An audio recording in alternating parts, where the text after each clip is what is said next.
Assalamualaikum warahmatullahi wabarakatuh. Alhamdulillah teman-teman, hari ini kita bertemu dalam pembahasan soal PAT. Kali ini Ibu akan membahas soal PAT kelas 5 untuk pelajaran bahasa Indonesia. Tidak terasa kita sudah di akhir tahun ya. Untuk persiapan mengikuti penilaian akhir tahun, Ibu akan memberikan bahasan-bahasan soal. Untuk informasi sebelumnya, Ibu akan membacakan soal pilihan ganda tanpa memberitahukan jawabannya ya. Jadi teman-teman bisa mencari sendiri jawaban untuk soal pilihan ganda. Sementara untuk soal isian dan esai akan Ibu beritahukan jawabannya. Baik, kita langsung mulai saja ya. Nomor 1.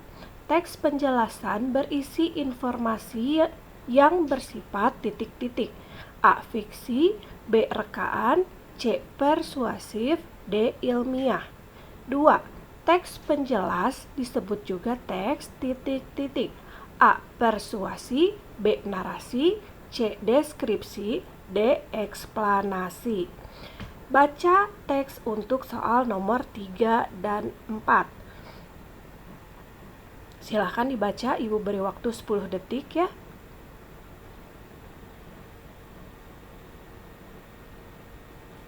Ibu lanjutkan. Nomor 3. Pokok pikiran pada paragraf di atas adalah titik-titik. A. Cuaca buruk menghambat distribusi barang. B. Ombak tinggi di Selat Sunda. C. Cuaca buruk merugikan konsumen. D. Banyaknya antrian truk di pelabuhan. Nomor 4. Kata kunci pada paragraf tersebut adalah titik-titik. A. Cuaca buruk, B. Truk, C. Ombak, D. Antrian.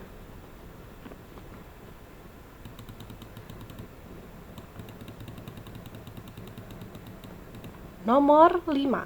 Peristiwa nyata yang terjadi disebut titik-titik. A. Fiksi, B. Fakta, C. Opini, D. Cerita. Nomor 6. Kegiatan membaca yang dilakukan secara cepat untuk menemukan gagasan utama disebut titik-titik. A. Membaca pemahaman, B. Membaca cepat, C. Membaca sekilas, D. Membaca teknis. Sekarang teman-teman membaca kembali untuk menjawab soal nomor 7 dan 8. 10 detik saja ya.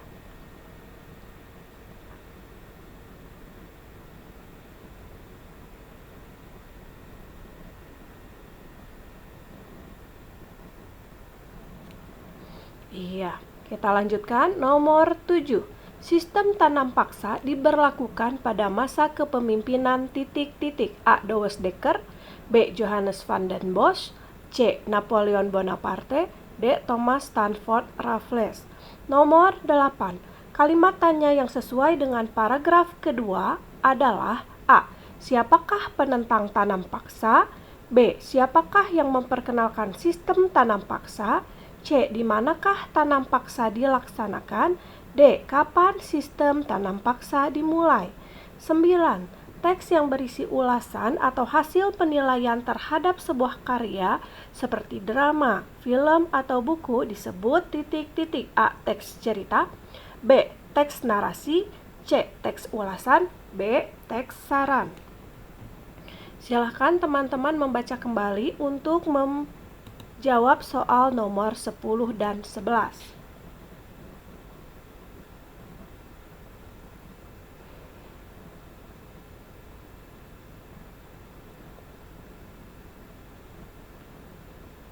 Ya, nomor 10.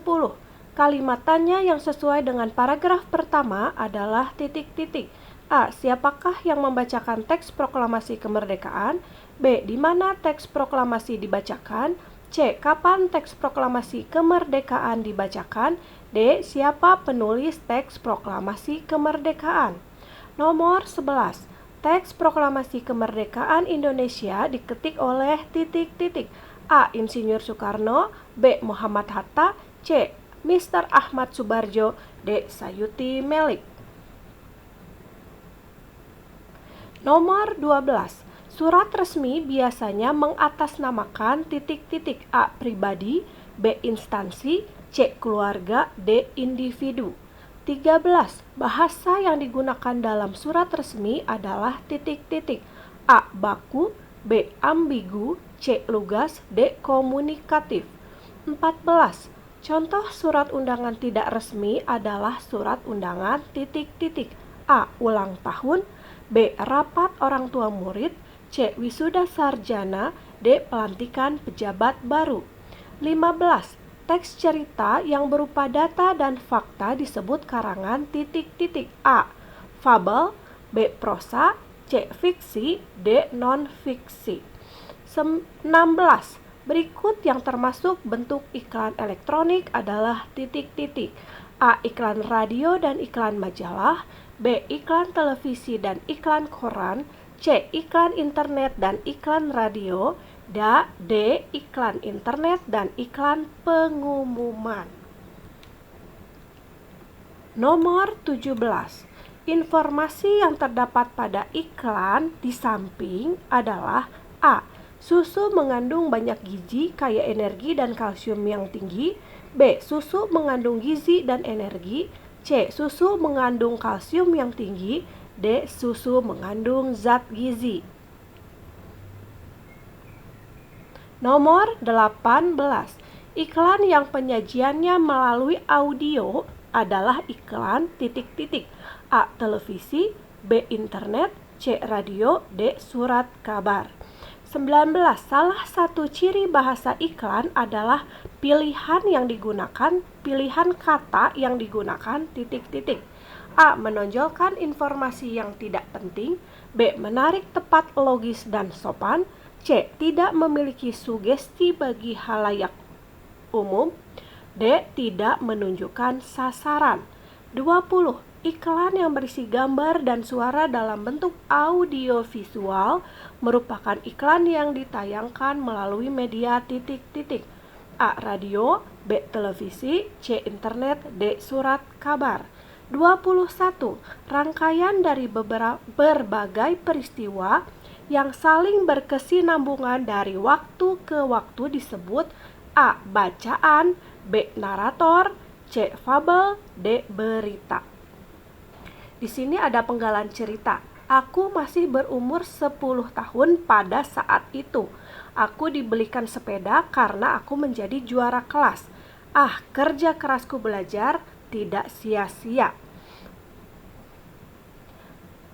Penggalan cerita merupakan pengalaman yang titik-titik. A. Seram, B. Sedih, C. Senang, D. Kecewa. 23. Suatu cara untuk mengorganisasikan dan menyajikan konsep, ide, tugas, atau informasi lainnya dalam bentuk diagram disebut titik-titik. A. Peta pikiran, B. Peta umum, C. Nalar, D. Analisis. 24. Sebuah interaksi komunikasi antara dua orang atau lebih atau kelompok disebut titik-titik. A. Belajar, B. Diskusi, C. Membaca, D. Mendengar. Silahkan teman-teman membaca lagi teks berikut.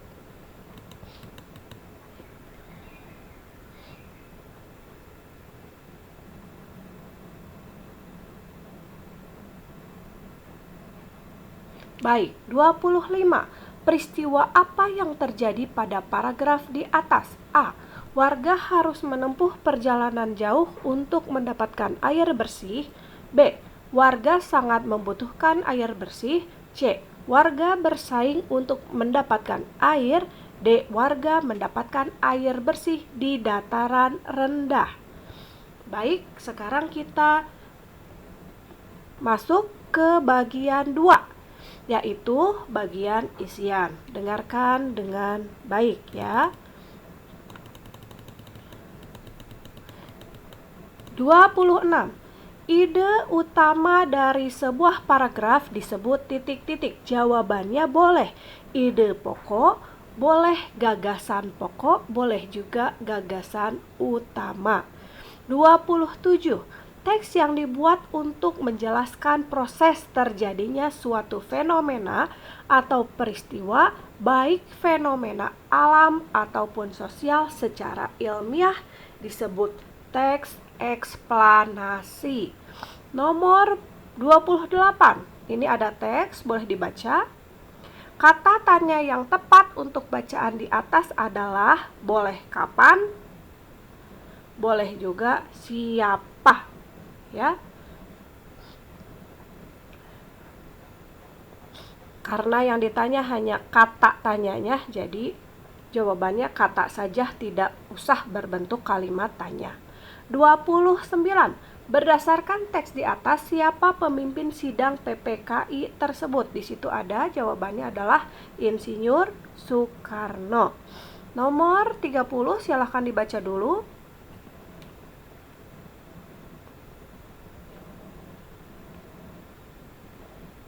Ya, sudah jelas ya, nomor 30, kalimat utama paragraf di atas adalah minggu depan kami sekeluarga akan ke rumah kakek.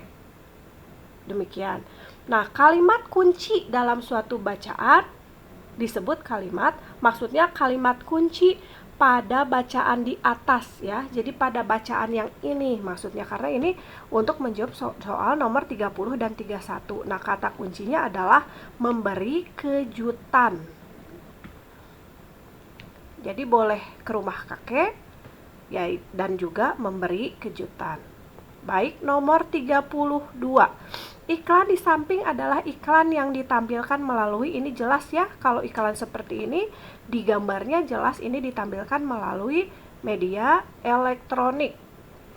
Lalu perhatikan iklan di bawah ini iklan mengenai hilangnya SIM dan STNK. Ini iklan di atas termasuk iklan titik-titik. Jawabannya boleh iklan pemberitahuan, boleh juga iklan pengumuman. Nomor 34. Lebih tepatnya iklan pemberitahuan kehilangan, demikian. Kalau mau lebih lengkap lagi. Nomor 34. Iklan di samping adalah iklan yang ditampilkan melalui media titik-titik. Jawabannya adalah media cetak. Nomor 35. Iklan yang ditayangkan di televisi dan diperdengarkan di radio termasuk jenis iklan titik-titik, yaitu jenis iklan elektronik. Baik, kita akan masuk ke bagian 3, yaitu bagian S. Ya, kita lanjutkan nomor 36. Sebutkan langkah-langkah dalam meringkas, ditulis dengan kata-kata sendiri, bahasanya singkat dan jelas, mudah dimengerti orang lain. Jadi, silahkan menggunakan kata-kata sendiri. Langkah-langkahnya yang pertama adalah membaca dan memahami naskah atau bacaan. Yang kedua adalah menulis ide pokok paragraf. 3. Menulis ulang dengan kalimat sendiri. Nomor 4 adalah meringkas dengan menggunakan kalimat efektif. Jadi ada 4 langkah. Nomor 37. Nomor 37, Ibu ke ataskan dulu ya.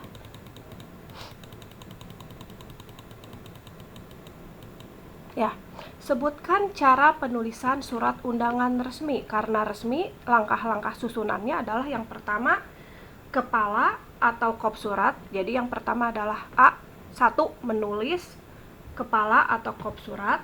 Yang kedua, menulis nomor dan tanggal penulisan surat. Nomor 3, menulis lampiran. Nomor 4, menulis hal atau perihal. Nomor 5 adalah menulis alamat tujuan. Lalu yang keenam adalah menulis kalimat pembuka. Yang ketujuh, menulis isi dari surat undangan atau pesan. Dan yang kedelapan adalah penutup atau kalimat penutup surat undangan. Lalu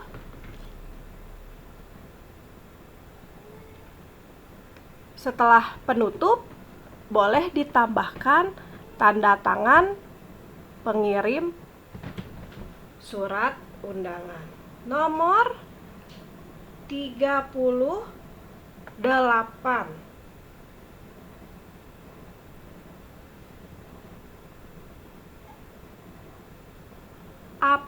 tujuan membaca cerita? Tujuan membaca cerita adalah menemukan kesenangan dan keindahan yang bisa dinikmati oleh pembaca cerita tersebut, ya. Tujuannya adalah memperoleh kesenangan atau keindahan yang bisa dinikmati oleh pembaca cerita. Yang kedua, bisa juga untuk menemukan atau memperoleh informasi dari sebuah cerita. Demikian. Nomor 39. Apa tujuan membuat iklan? Sekilas saja, ya, misalnya adalah iklan pada umumnya adalah untuk menginformasikan sebuah produk atau jasa atau perusahaan. Ya, ini secara umum saja Ibu tuliskan atau Ibu sebutkan satu saja, ya. Memberikan informasi sebuah produk atau jasa sebuah perusahaan. Nomor 40. Sebutkan 3 ciri iklan yang menarik. Pertama, komunikatif. 2, bahasa iklan mudah dipahami. Yang ketiga, mudah diingat. Dan yang keempat, bahasanya singkat dan padat. Jadi, Ibu sebutkan 4, kalian boleh memilih 3 saja. Yang pertama, komunikatif. Kedua, bahasanya mudah dipahami. 3, mudah diingat. Dan 4, bahasanya singkat dan padat.